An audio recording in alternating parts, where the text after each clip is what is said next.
दोस्तों एक बड़ी अच्छी कहावत है कि जेब में अगर पैसा हो तो दुनिया सलाम करती है, और ये बात बिल्कुल सच भी है।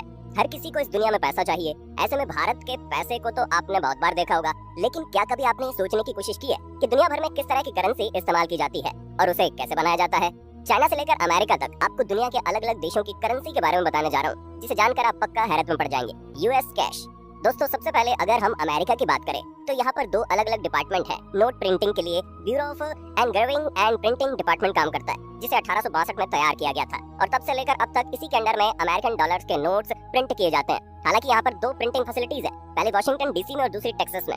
आप ये जानकर हैरान हो जाएंगे कि अमेरिकन डॉलर के नोट 65 अलग अलग स्टेप्स में तैयार होकर प्रिंट करवाए जाते हैं, जहाँ नोट को 75% कॉटन और 25% लिनन से तैयार किया जाता है, और प्रिंटिंग से पहले नोट पर छापे जाने वाले डिजाइन को सॉफ्ट स्टील प्लेट पर बनाया जाता है, और फिर इस प्लेट को मशीन के अंदर डाला जाता है, जिसमें प्लेट के ऊपर बनी डिजाइन प्रिंटिंग प्रेस मशीन में छप जाती है, और फिर प्रिंटिंग प्रेस मशीन उसी डिजाइन को नोटों के ऊपर छापती चली जाती है। जब नोट छप जाते हैं तो उसमें वाटर मार्किंग और सिक्योरिटी सील वगैरह भी लगा दिया जाता है। फिर नोटों का अच्छी तरह से इंस्पेक्शन होता है कि कौन सा नोट सही है और कौन सा सही नहीं है। जो नोट बिल्कुल सही होते हैं उनमें कोई भी डिफेक्ट नहीं होता, उन्हें कटिंग के लिए भेज दिया जाता है और फिर उनके बंडल बनाकर तैयार कर दिए जाते हैं ताकि आगे के प्रोसेस के लिए भेजा जा सके। और अगर हम अमेरिका में चलने वाले सिक्कों के बारे में बात करें तो उसकी जिम्मेदारी यूनाइटेड स्टेट्स मिंट की है, जिसे 1792 में शुरू किया गया था, जहां सबसे पहले सिक्कों पर छापे जाने वाले डिजाइन को तय किया जाता है, और एक बार जब वो अप्रूव हो जाता है तो उस डिजाइन को डाई के अंदर बना दिया जाता है, और फिर मेटल की बड़ी बड़ी शीट ली जाती है, जिन्हें छोटे छोटे टुकड़ों में काटा जाता है और पतला किया जाता है। हालांकि उसका साइज और मोटाई इस बात पर डिपेंड करती है कि कितने डॉलर का सिक्का होगा, उसी हिसाब से उसमें डाई के जरिए छपाई की जाती है और ये सिक्के बनकर तैयार हो जाते हैं। हैरान करने वाली बात तो यह है कि इन सिक्कों को बनाकर काफी समय से अमेरिका घाटे में चल रहा है। जितनी तो इन सिक्कों की कीमत नहीं होती, उससे ज्यादा पैसे इनकी बनवाई में लग जाते हैं। जिंक और कॉपर लगातार महंगे होते चले जा रहे हैं। इंडियन।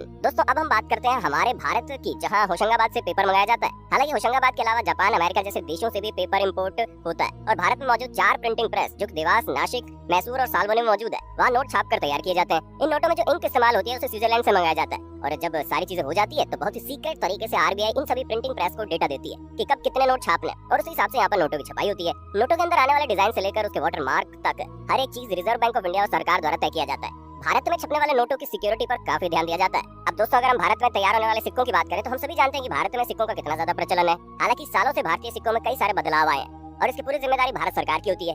जहां भारत में 4 ऐसी जगह हैं जहां सिक्के बनकर तैयार होते हैं। एक तो मुंबई, दूसरा कोलकाता, तीसरा हैदराबाद और चौथा नोएडा। वैसे आप ये जानकर हैरान हो जाएंगे, आप सिक्के को देखकर पहचान सकते हैं कि उसे कहां पर ढाला गया। जी हाँ, हर सिक्के के नीचे एक निशान बना होता है। जैसे कि अगर डायमंड बना हो तो ये सिक्का मुंबई में बनाया गया है, अगर डॉट बना है तो ये छोटी सी बिंदी बनी होती है, ये सिक्का नोएडा में बनाया गया है, अगर स्टार बना हो तो सिक्का हैदराबाद में बना है, और अगर कुछ नहीं बना तो सिक्का कोलकाता में ढाला गया है। कमेंट में बताना, और इसी तरह की वीडियोस को देखते रहने के लिए हमारे चैनल को लाइक शेयर सब्सक्राइब करना बिल्कुल ना भूलें।